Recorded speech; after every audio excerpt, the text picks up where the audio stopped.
So first of all, thank you for coming on. Like, I really appreciate it. I think I've had the entire cast on, some 2 or 3 times, except for 2, you and Harold. So I've got my wish.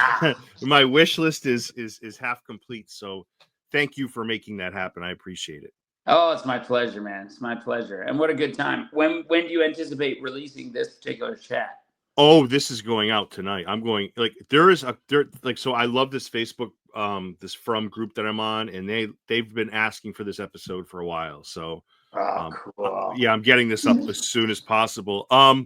And from a nerd point of view, you are my 500th guest.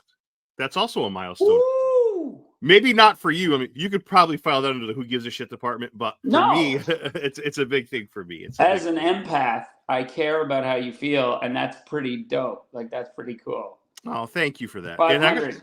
Everybody has their, their benchmarks and their big achievements and stuff like that. I think that's great. I wish I had 500 guests.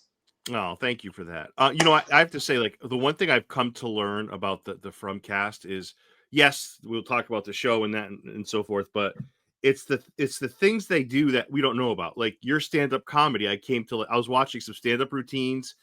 You were talking about Toronto being one of the only places you can go into an Irish bar and be served a sushi pizza by a Sri Lankan. Like you have some really clever stuff, or people that sing jazz versus playing. Like, dude, you have some really original stuff. I didn't know how good you were. That was pretty good. Yeah, it's wild. Like my world of kind of bridging the gap between comedy and drama has been my I thoroughly enjoy it, but I think as a human being we're built that way. And so for me, I've had the pleasure and the kind of challenge. I've always put it upon myself to be able to dig into both sides of that coin and really try to learn as much as I can on both sides. And on both sides, it's a never-ending game of growth and learning. And so stand-up is one of those things that you can always do forever, infinitum. And it always teaches like crazy. Like I just did a show. I was up in Canada doing shows recently, and you think talking about the American election is something that they would just be like, oh yeah, we lap it up. But the way the world is divided now in America, it's also seeping up in Canada. So all these things, when you're doing a live show, you're like, I had no idea, Yeah. I have 2 things off of that. Well, one has kind of something to do with that. So a friend of mine, we were talking, she went to go see Sebastian. How do you say Sebastian's last name? Maniscalco. Yeah, Maniscalco. So she was talking about his set was an hour. How does a set time work for comedians, Shaun? Is it purely comedian dependent? How's that work? Like what's your typical run time when you do like if it's just me?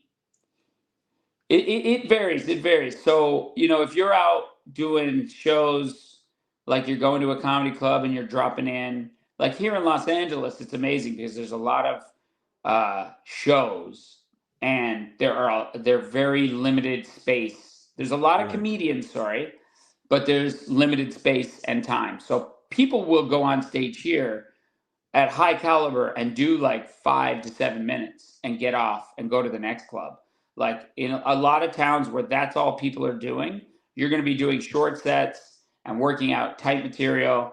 I've had the pleasure of being able to do long sets. When I tour in Canada, I can go from anywhere from doing 45 to 2 hours. I've been on stage doing shows. So it's a mixed bag, and depending on which club and what is the scenario, like I'm going to be going up to Nova Scotia and they have a festival. So I would be doing, as a part of many other comedians, I'll be doing 12 to 15 minutes. Yeah. It always varies. Do you do, so I saw some of your tour dates on your website. Do you do mostly just Canada? Do you kind of do both? How's that work, Shaun?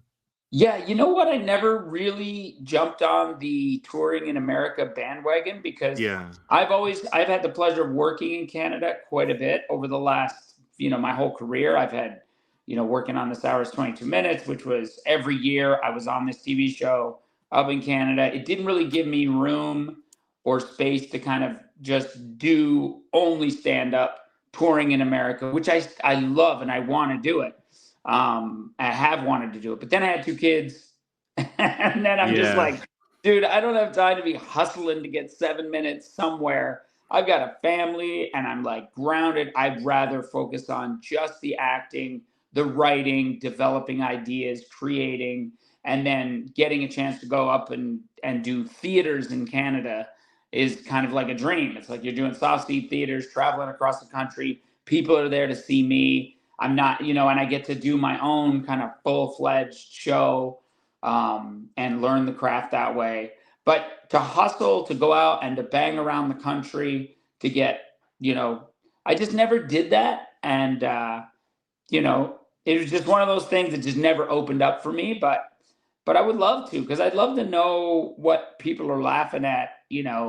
What are people laughing Yeah. at in Michigan? What are people laughing at in Texas? What are people laughing at in Massachusetts? I mean, there's so many great pockets all over the country that have different sensibilities. So, yeah.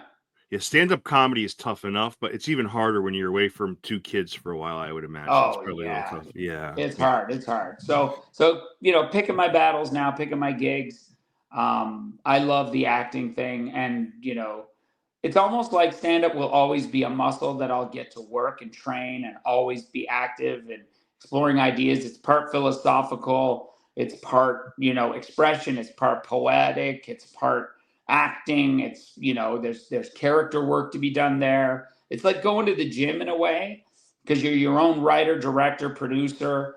And then you're also your own instant feedback processor, and you have to deal with sometimes people just walking out of your show because you said something that was offensive, Mhm. which is fine. That's a part of what's great about a live stand-up show. Yeah, it's like a test audience in real time, right? Like it's Yeah, like, yeah, you're finding out what works and what doesn't real yeah. quick. Yeah, Oh man, that's the that's magic. And yeah. it's not like a play where if you're doing a play, these are the words, this is the text. It goes from A to B to C to D, and it's done.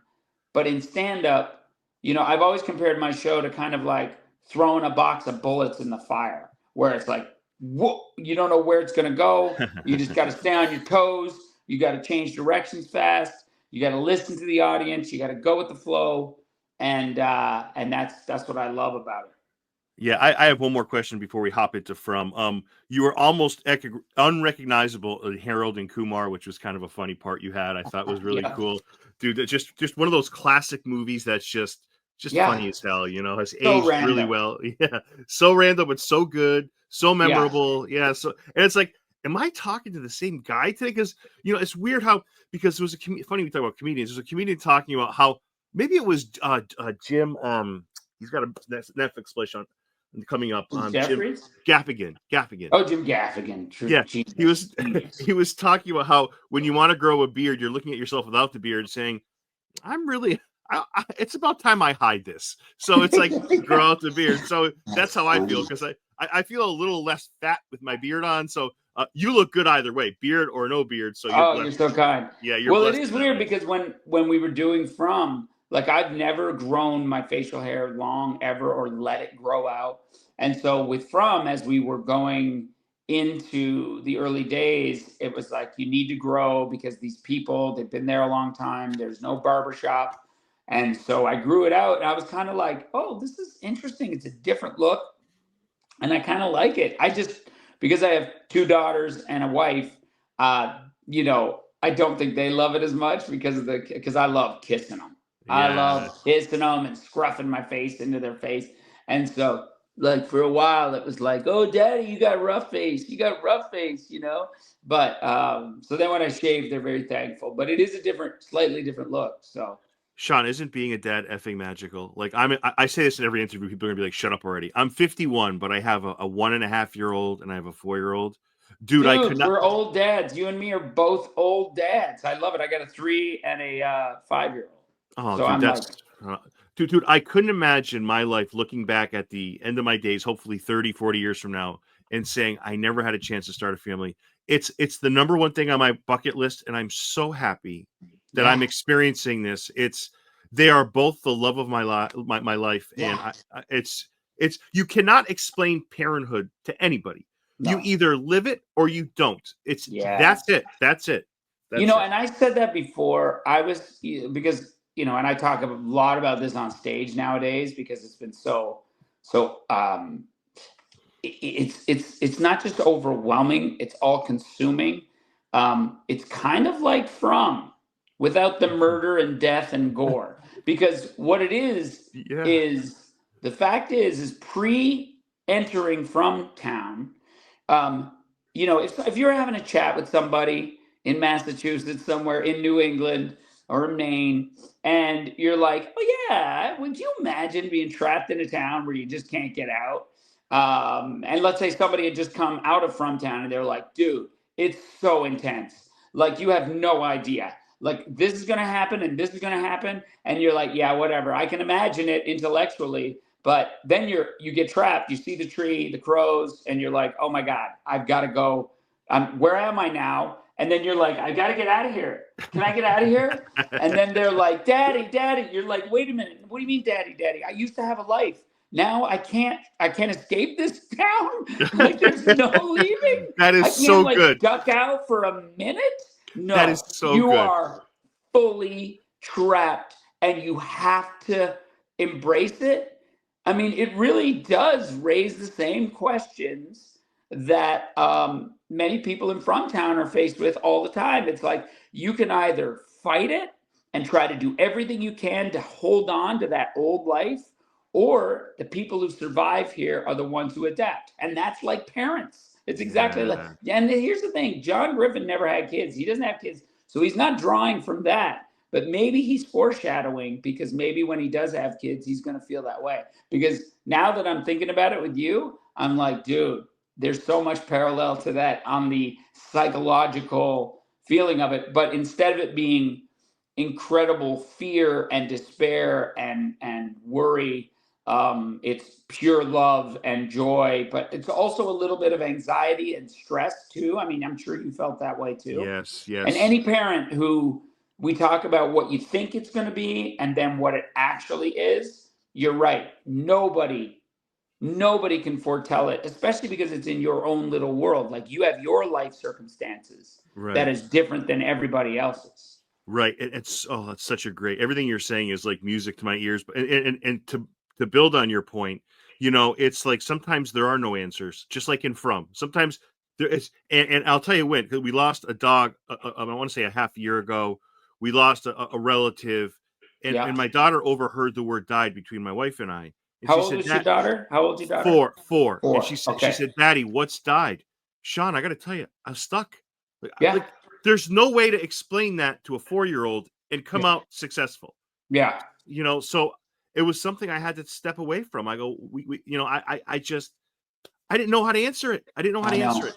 Yeah. If she was 8 or 9, I mean, she probably would have more, cognitively understand it. But Well, I will say I can speak to that because we had 2 Boston Terriers before we had kids, and then they were each 13 and like 15 when the kids came around. And then we had them when they were babies, they were still around, but there were 2 situations that we had to say goodbye to each of them. And the oh, first one was Jazzy. She was older, but she lost both her eyes, and the kids, Mattis, especially the older one, she was probably 3 when Jazzy was around, and she knew it was like, oh, Jazzy's banging into furniture. She's not, not in control of her bowels. And so it was like, okay, it's time to put her down. And yeah, so she would see myself and Shelby weeping, knowing what we were going to have to do. And we had to have those discussions with those kids and understand, like, I mean, that's the other thing. We were forced to kind of explain what was going to happen and why. And we don't sugarcoat anything. We're just like full face into it. Life is life, death is death. This is a part of what it means to be a human being and an animal. And so we went, all the way in with that. And then the second dog was the same situation. So we had it twice, but they do understand now, and I think that was a good thing. Like I would say to you, my advice would be don't shy away from it, face yeah, first, and be brutally honest about what it is, because I think it depends on your belief system, obviously, but like ours is very we're just very kind of ashes to ashes, dust to dust, very grounded in the reality of life and death. And so I think it was healthy for them to see that and to have those discussions. But who knows how they processed it, because their brains are so underdeveloped at this Right. point. So. Right. But that's such a great way. That's such a great way. You know, hopping into from a bit, and thank you for sharing that with me. That was really that meant a lot to me. Thank you for that, Oh, Shaun. cool. Well, we're Uh, both on that same page. yeah, You know, we're going through yeah, similar things. we sure are. You know, I feel like when I listen to people dissect from, like, it's unbelievable the amount of time people, and I say this as a nerd, and I love it. I'm Yeah. like, if scientists and doctors put this much time into curing cancer or disease, we'd Oh, have it solved. Like, yeah. these fans are, I mean, there's toxic fans wherever you go, but for Yeah. the most part, from fans are really kind and really nice people, right? You Totally. go to Facebook group, they are so awesome, they are so funny. But dude, the way they break it down, I'm like, I thought I understood the show, and then when I read some of these posts, I'm like, I missed all of this. Like, it's unbelievable, Shaun. Yeah. And me too. Believe me, me too. And when I have time to dive in to a theory, and I do from time to time, and then I see things that they're putting forward that I just had no idea was even being considered, and I was in the scene, and they point something out over my shoulder that was planted there by the art department, and it's a part of the show, and it connects back to something that happened in. I was like, oh my god! I think all the casts have said honestly that nobody knows anything, right? Right. We do not know anything. Anybody who's watching this who thinks that, oh, I'm gonna, corner Shaun if I see him at a show and I'm gonna ask him about what's really, dude, uh, we don't know. And I think it's a brilliant piece of the writing and the direction from all three of the people who are driving this thing now, Jeff, John, and sorry, I'm blanking on his name. um, Jack. Sorry, Jesus. Jack Bender, yeah, And yes. so I will say that again. But I really do think that it's a brilliant, brilliant move on the part of Jack, Jeff, and John to not give us any anything about where we're headed, because we really don't know. We really don't know. Shaun, does your comedic background in any way lend itself to a phenomenal character like Father Khatri? Is there any part of it that helps you? Because he is such an unbelievable character. I'm going to get to the point where I think we lost two characters too early. I think he's one. Yeah. He was really the rock. He's stable. He's somebody that if I was stuck in this place, I'd be talking to on a daily basis. I'm not really a particularly religious I lost you, person. Derek. Oh, are you got me there? Are you Go still back, there? go back, go back to the beginning of that little chat. Oh, yeah, I'm sorry about that. So what I was saying is that if I was in a place like From, I would need a character like Father. He's such a rock. Yeah. Father, I would talk to him not just because I'm really not really a religious person, but I'm certainly somebody that would talk to him because he's very stable. He has Yeah. good advice. He's somebody that you can bounce things off of. Yeah. So anything you wanted to say with that, Shaun? Well, yeah, you started asking about, having comedy as a background to be able to Yes. draw from. I think humor is so important, you know, um, in any interaction. And I think the play of humor between Boyd and Khatri, it's always been out of pure love and pure respect for each other. Because if you think about the history that they have together, the early days, when Boyd first showed up, I was the first person that made contact with him. I'd already been there. And so I already knew the rules of the place that existed as they were, and myself and Donna had been there longer, and so that instant kind of trust that we have for each other, I think, allowed for us to constantly be breaking each other's balls. The way we communicate to each other is very raw and honest, but we also know that it's not because it's not out of a disrespect or a mistrust. It's always from a place of like, I know you so well, you know me so well. Of course, I'm going to call you out on your bullshit for this particular situation, whatever it is. So Yeah. I think that's the beauty of that with my relationship with him. And of course, humor has to be drawn from that. And humor, not in a joke sense, humor in more of a, like, that's how people connect, you know, and that's how people really communicate in a way that if you don't know somebody, you're not going to be dropping something sarcastically in a way like, because you don't know, that's going to turn them off. Maybe it's a Right. test, you know, Right. but Right. when you know somebody and you love somebody and you trust them, you can literally say you are a complete idiot and they will be like, yeah, I know. Or they will be like, no, you are. I know that's fifth grade level of back and forth. But yes, so humor for sure, and the wisdom and the thoughtfulness of Khatri, I think, is really important for the show. As John and Jeff, as everybody, you know, when I was told that I was going to be kind of like not let go, but my character died in season 1, they were like, you know, I can tell you what that conversation was like. It was really intense because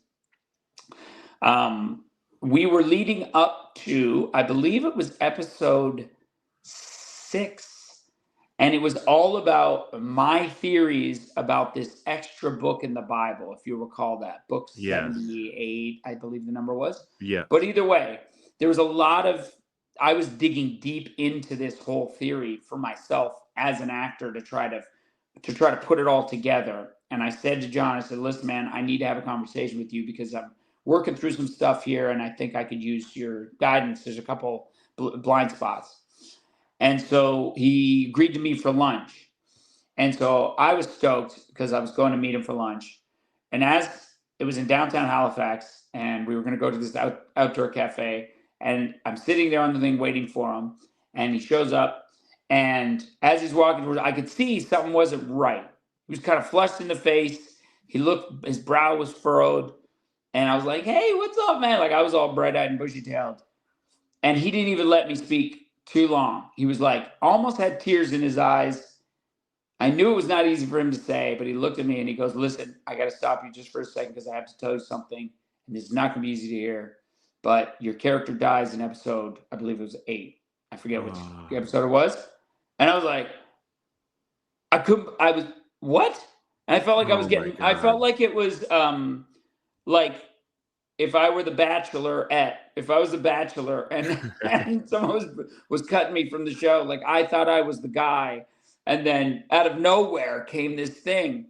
But the thing that he said to me, and this is always rung true, because you know, as an insecure actor, you're all of a sudden going, wait, is it my performance? Right. Am I not doing the job? Is it like a normal job? Like just because I didn't clean up the mayo in the fridge room that like now I'm getting fired?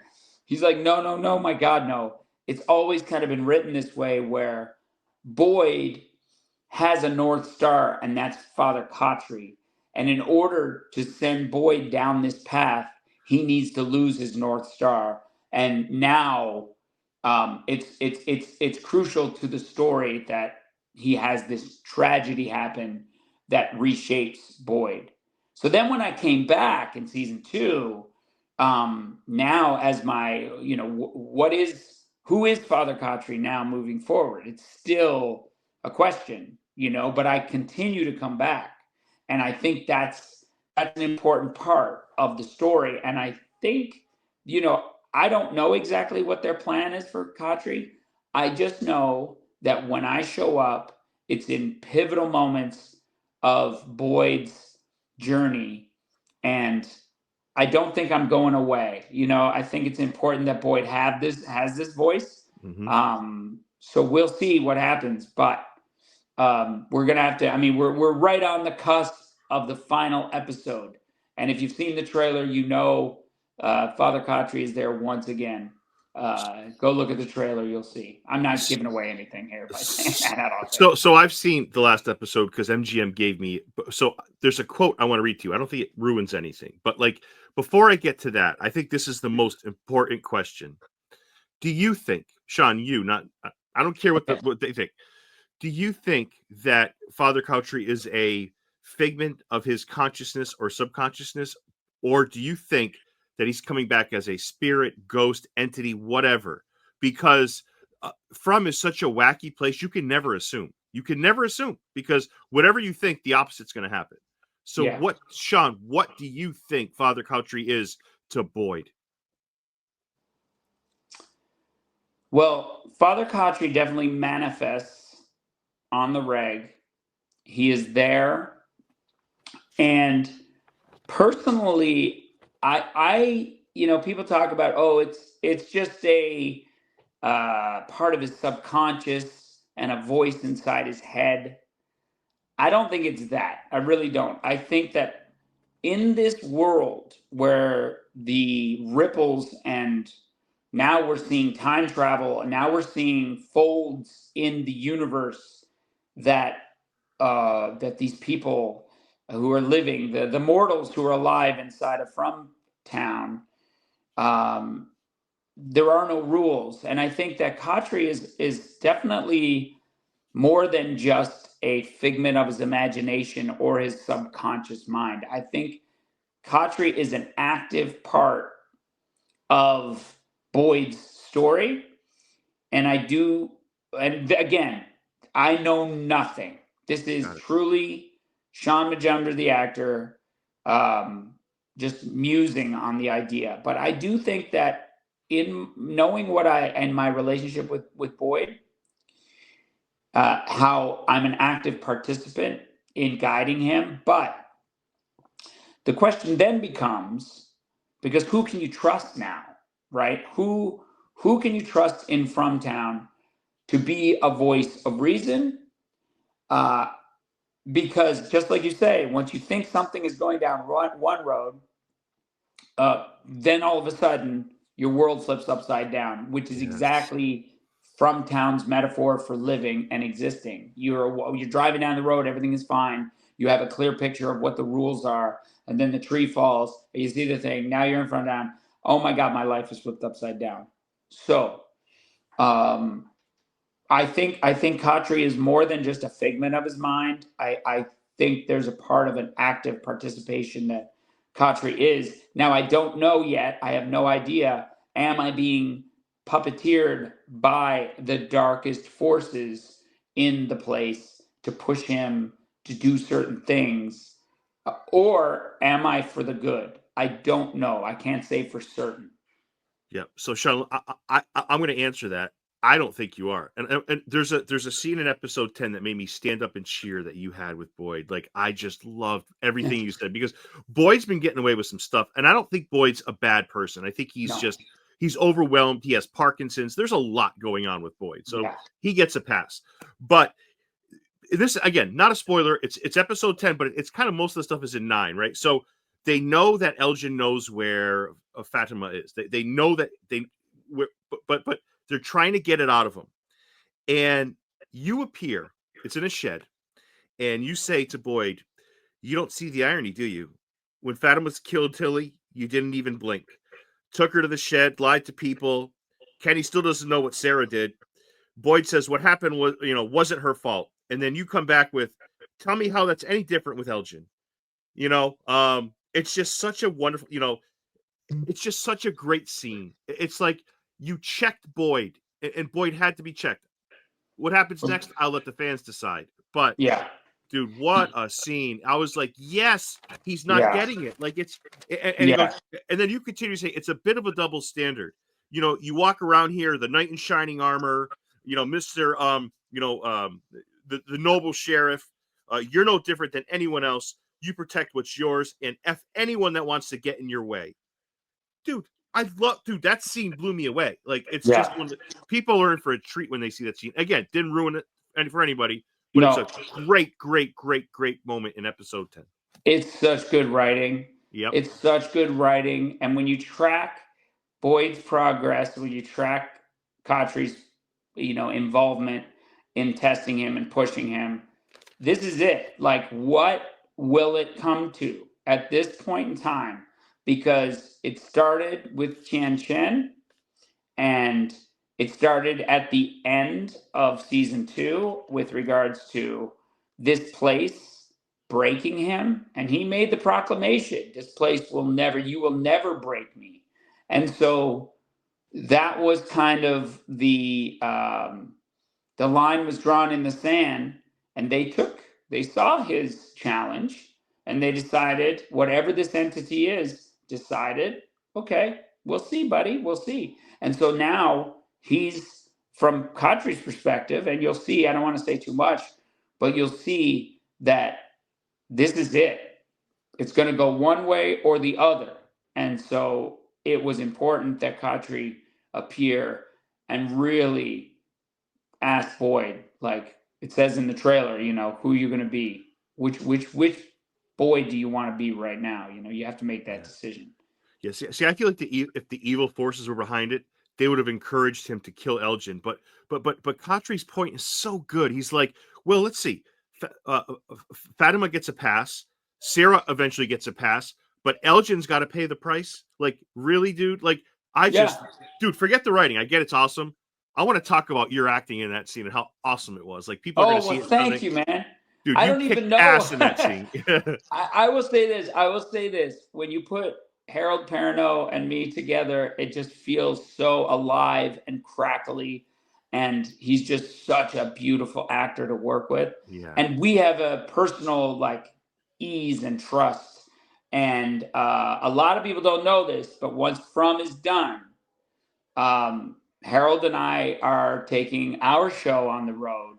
It's called Reese's Pieces, and I'm the peanut butter, he's the chocolate, and we are going to tour. I'm kidding, of course, but we have that joke on set that we should be a comedy duo going on tour. What's up? Like an old vaudeville duo. No, but working with him is such a joy, and so you learn a lot by being in that moment as an actor, because there's no room for bullshit, and when the words are there, the trust is there, you're living in that moment, the direction is there, it just all comes together. And that's, I think, what makes this show so special, is there's no cracks. I mean, any of these performers, I mean, these actors, look, who knows anybody from anything, really? I mean, we are all authentic, real, just character actors who are here because we love the game, and you can feel it in the room. And the chemistry, when we talk about Frumley, not only is it you, the fans who are watching this right now and are so in love with the show, but amongst us cast, man, the bond and trust is so deep, and it's great. It's great. There's not a bad apple in the bunch. No, I love this cast. It's one of my favorite casts of all time. And I have a few more questions, Shaun, for you. Thank you for all this time. No rush. I do think there's a part of Boyd that has a little bit of WWKD. What would Father Khatri do? What would Khatri do? Yeah. Because I do think I don't think you're a figment of his imagination, or Khatri's not. I do think, though, he says, I think there's a part of him that does wonder what you would have done, because you were that rock for that first season. Going, like, I feel like he knew that you had that moral compass ability to you. Mm-hmm. So I often do think I do believe, and the North Star was a great way to phrase that. But yeah, I think he thinks about Khatri a lot. I think so. Yeah, I think too. That first scene where he was challenged of whether to put I forget his name now, but he was going in the box. The very first scene. Oh yeah, early on. And so that whole episode of him going back on it and kind of questioning whether he should or he shouldn't, and me just being like, no, dude, you got to do it, And he's like, wait, aren't you a priest? Like, you're a terrible priest. It's like, well, yeah, but you're supposed to be the sheriff and you're supposed to be setting rules.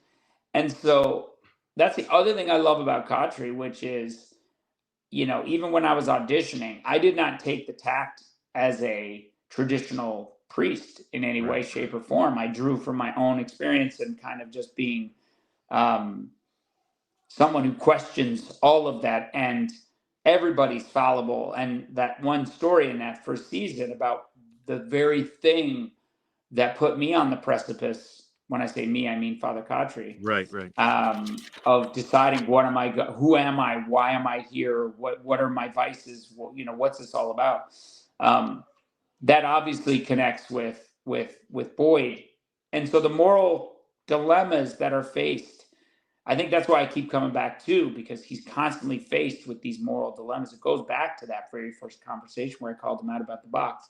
Yeah. So yeah, it's really cool, man. It's really complex and cool, and it begs more than just questions about plot in the show, but there are questions that we all have of ourselves, which is strong. Yeah, and I'll say this. We know Country dies with this throat. I'm going to say that seems to be a very popular method of death going into the last episode. But I will leave that there. I'll leave that there. I won't say. But it is an awfully gruesome way to die, Shaun. Well, I let me gotta. ask you this. I'm just curious. There is a scene, the very first scene of season 3, Yeah. other than the tag from the fold over from season 2. Right. My first interaction with him, when he says to me, he says, my wife, those things when I was in the tower with Martin, Yes. she came to me and told me things that I know that wasn't her. And then he said, well, who are you? And then my reaction is, well, I'm afraid I can't answer that for you, Boyd. Yeah. What do you think that means? I'd be curious about what the fans Hmm. think that means. What do you think that means? I'm afraid I'm the one who can't answer that for you. And I think that's all part of the huge mystery. Like, I feel like if you're able to solve that, you're able to solve probably 3 or 4 other things. Like, I feel like it's a chain of events. But I do remember that, and a lot of for me, Shaun, is like just some of it's very confusing if we're being honest. Like, I'm like, Yeah. what does that mean? Like, what does that mean? Because Boyd says a lot of prolific stuff to you, uh, and again, I think this is a lot deeper than a figment of his. I hate to keep going back to this, but I think North Star. I hate to say this again too, but I think you are a, a huge part. I don't think they would have killed off a character of your caliber unless they had huge plans for it. So I will answer it in that way. Mm, I don't think you are a 14 episode and done character. I right. think you're I think you're coming back. I think you're a permanent part of the show. But that's how I would answer what you're saying. I think Boyd needs you. I think Boyd suffers without your logic, without your I'd even call it love to some degree. Yeah. Yeah. So I don't know if that's a crappy answer, if that's a No, it is what it is. It's like raise that question and then go. Because I think there's interesting conversations to be had all around that space, have you about seen not just me, but other characters. Like, who is Tom, the bartender? Why is he coming back? And why is he only coming back kind of to Jade? Like, who are the people he appears to, and why is that happening? I find it interesting, the parallels between, Jade and Christopher, all of these overlapping. Again, now we're getting into the folds of this time and space, and who's who. It's awesome. It just begs more questions, and I know that gets frustrating for a lot of fans sometimes, even for me at times. But it's not lazy. I know that yes. Jack and Jeff are very, very precise with their planning. Shaun, I will tell you this. I say this to a few other cast members. Episode 10 is amongst the best season finales I've ever seen. Um, Wow. the last 15 minutes left me sobbing, Yeah. left me scared shitless, and Yeah. left me with my mouth open. Um, Right. and for those From fans that keep saying, "Oh, this show just piles on the questions," well, you're going to get a lot of answers. And unfortunately, some people are so starved for Oh yeah. ans- for answers, they just kind of go looking on the internet. This is one of those episodes. Let yourself watch it. Let absorb it. Yeah. It's a beautiful episode from a storytelling point of view, Shaun.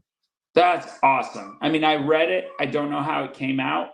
I obviously performed in it, but when I read it, I had a similar feeling. Was that, wow, dude? What a wild way to end the Yeah, season. And yes, it obviously, there's a lot of answers, and there's a lot of clarity about certain things. But of course, just like any from season ender, there's a lot more questions, which propels us forward into, oh my God, I can't wait to see what happens next. Do you think there's any regret ever with a showrunner or a creator killing off somebody too early? Do you think and I get they had grand plans for you, but do you think there's ever any regret for killing a character off? Do you think there's any of that here? I don't think so. I think Yes. it's a part of the plan, and it serves a purpose. And there's there's so many other reasons and so many other plates that are spinning with regards to production, cost of things, who's available. Like the reality of it is too, we become so emotionally invested in the show, especially as fans, and then you think that is but really there's other moving parts. But I think that in this case, they may make a move, and then there may be a fan reaction, and then they may bring someone back for more because the fans are like clamoring for it. Or there may be a situation where they're like, oh my God, thank God that person's gone. Yeah. Or that person needs to go. I mean, they're not taking their writing from just because the fans online are saying one thing or the other. But I know that John definitely is consciously aware of everything, a lot of people about what they're saying. He's dialed into the fans, and that's why he's so good at like giving just enough and taking enough away and keeping things secret. And so that's a big part of it. This is an interactive world, and really we're making a show for the fans, right? Yeah. And I'll end with this. Khatri's a hell of a man. A truly good soul. I love him. He's one of my favorite characters. I was devastated when he went, because he, like I said, he brings that reason and that love and that compassion to a place that kills hope and destroys hope. I feel like Right. Khatri is like the Shawshank Redemption of that. Like he's filled with hope. Like he's the Yeah. last 10 minutes of Shawshank. What's Yeah. your favorite part about Khatri? What do you love most about this guy? Well, I do love that. I do love that part where he is a voice of reason, and his relationship and his love for Boyd and his strength in that, I think, is really, really amazing. And I like that they have allowed my character to live outside the bounds of what a traditional priest is. He drinks, he swears, he's he's not afraid to just say it like it is. He's not always a kind and compassionate soul. And I kind of love that. And me as an actor, I get to draw from that. And I also get to draw from this. Right. Come here, come say hi. Hi. Say How hi. are you? This is Oh, you're Derek. so. Come say hi to Derek. We're Hi. on a How are podcast. you? So this is Oh Matt, my God. and this is Eslyn Willow. We're talking about my scary show. Do you guys want to see a scary show? No. What? Hey, Shaun? What show do your kids love? Do they like Bluey? Do they like Bluey? What do you guys like? What's your favorite TV show, guys? Do you like Bluey? Yeah. Is that your? I see Bluey. Yeah. Not right now. We're on a podcast. We can't do Bluey right now. But Yeah. What else do you like? Do you just Bluey? Do you like other shows? What do you like? what else? Do you like? I like Minnie. Minnie's Ooh. Minnie Mouse. Yeah. I like Minnie. Minnie's shop. And what do you like, Eslyn? I like Danny Go. Oh, she likes Danny Go, which is Very cool. super I fun. like Willie. How about Peppa Pig? How about Peppa Pig? Oh, do you like Peppa? Yeah. Yeah. Peppa Pig. My Peppa dog. Pig. Jungle Beat. Jungle Beats. Yeah. So we like it all, but this is where Oh, Shaun. I can draw from as an actor to find the heart of things. Oh, that's beautiful, Shaun. Okay, listen, guys, I gotta say bye to Derek.